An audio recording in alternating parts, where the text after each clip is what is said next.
بسم اللہ الرحمن الرحیم الحمدللہ رب العالمین والصلاة والسلام علی سید الانبیاء والمرسلین وعلی آلہ الطیبین الطاہرین۔ ناظرین محترم، ہماری بات چل رہی تھی آقائے مرج کبیر سید صادق شیرازی حفظہ اللہ کہ ماہ رمضان کے حوالے سے جو انہوں نے مبلغین کو درس دیا اس کی تحلیل و تشریح۔ یہاں پہ ایک نقطے کی وضاحت انہوں نے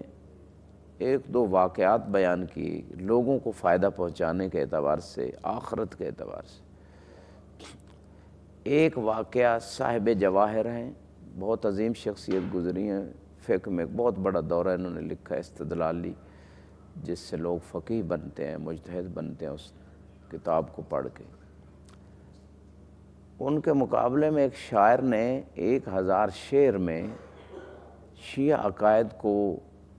تمام عقائد کو پیش کر دیا۔ تو وہ اشعار اتنے دقیق اور اتنے منظم اور مدلل تھے کہ صاحب جواہر جیسی شخصیت نے کہا کہ جتنا عوام لوگوں نے ان اشعار سے فائدہ اٹھایا عقائد سمجھنے میں، شاید صاحب جواہر کی اس کتاب جو فقط اہل علم فقہاء حوزے کے علماء ہی اس سے فقط فائدہ اٹھاتے ہیں اور بعد میں وہ فقہاء بن کے عوام کو بھی فائدہ دیتے ہیں، لیکن ایک خاص طبقے تک وہ کتاب محدود رہتی۔ اس کے مقابلے میں جو اشعار لکھے گئے اس کا فائدہ سب کے لیے تھا، عمومی تھا۔ تو انہوں نے ایک حسرت کی، جیسے کہ ان کی طرف یہ بات واقعہ آغا نے نقل کیا کہ حسرت کی کہ یہ جو 1000 شعر لکھا گیا اس کا ثواب کاش روز قیامت اس کا مجھے مل جائے، اور جواہر کتاب جو انہوں نے لکھی 40 جلد سے بھی زیادہ جلدیں تھیں، اس کا ثواب اس شاعر کو مل جائے۔ تو اس میں دیکھیں ایک فقیہ کی نگاہ میں اگر شعر بھی دقت سے کہا جائے اور اس میں مذہب کا پرچار ہو کتنی اہمیت رکھتا ہے، اور اس شعر کی بات اگر آئی گئی ہے تو امام صادق علیہ السلام فرماتے ہیں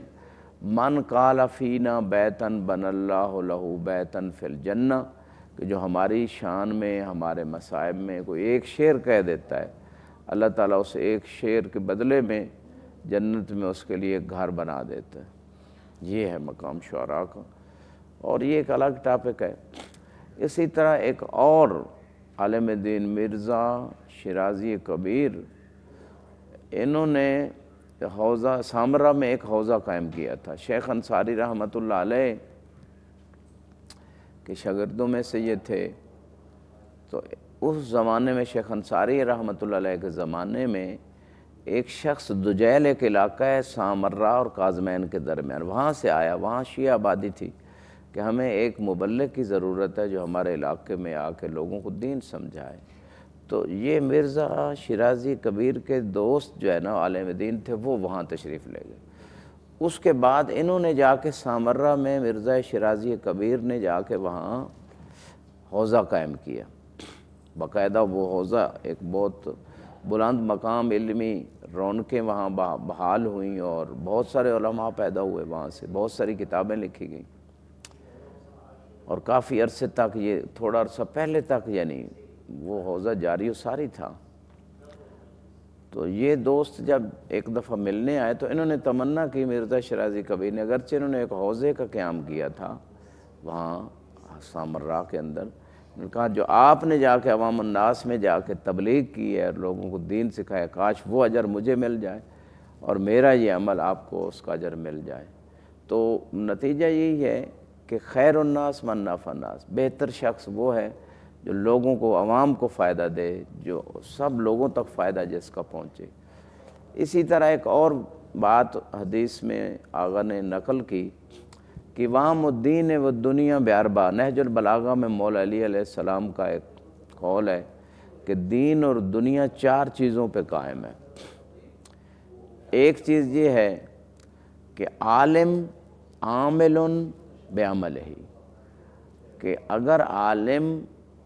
اپنے علم پہ عمل کرتا ہے، عالم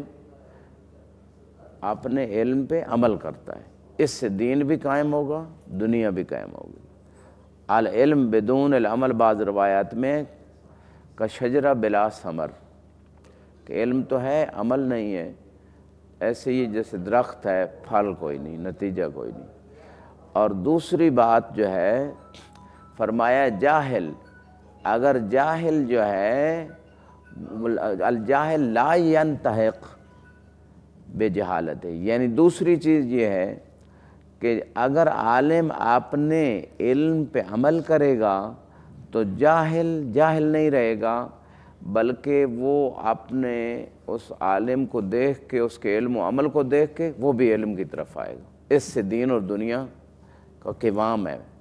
دین و دنیا انسان کی بچ جائے گی۔ اور پھر فرمایا جواد لا یبخل بمعروف ہی، تیسرا شعبہ، تیسرا فیلڈ، تیسری قسم کے لوگ وہ ہیں جو سخی ہوں اور وہ اپنی کسی کے ساتھ نیکی کرنے میں بخل نہ کریں، پھر بھی دین و دنیا قائم رہے گی۔ اور پھر فرمایا الفقیر لا یبی آخرتہ بدنیا ہو، کہ وہ فقیر ہے تو فقیر لیکن اپنی آخرت کو دنیا کے لیے فروخت نہ کرے۔ تو یہ چار طبقے ہیں، ایک عالم، دوسرے جاہل، تیسرے سخی، چوتھے فقیر۔ اگر یہ چار طبقے ٹھیک رہیں، اپنا اپنا جو وظیفہ شرعی ہے اس کو انجام دیں، تو یہ دین بھی صحیح طور پہ قائم ہو جائے، نشر و نشاط ہو جائے، اس کی آگے بڑھ جائے، اور دنیا بھی صحیح طریقے سے امور چلتے رہیں۔ اگر عالم عمل نہیں کرے گا تو لوگ علم دین کی اہمیت نہیں جانیں گے، اس پہ عمل نہیں کریں، جاہل سیکھے گا نہیں، جاہل دین کے قریب نہیں آئے گا۔ اور اگر سخی جو ہے وہ خرچ، یعنی سخت پاس پیسہ ہے لیکن خرچ نہیں کرتا محتاج لوگوں پہ، ضرورت مندوں پہ، جہاں ضرورت ہے، دین پہ ہو یا دنیا کے لوگوں پہ ہو، تو وہ پھر بھی دین و دنیا کے اعتبار سے نقص آئے گا۔ اور اگر غریب بندہ اپنا دین بیچ کے دنیا کمائے گا، روٹی کمائے گا، تو پھر وہ بھی دین و دنیا دونوں کے لیے نقصان دہ ہیں۔ یہ چار چیزیں ہیں، ان کو اپنانے کی ضرورت ہے تاکہ ہماری تمام سوسائٹی کی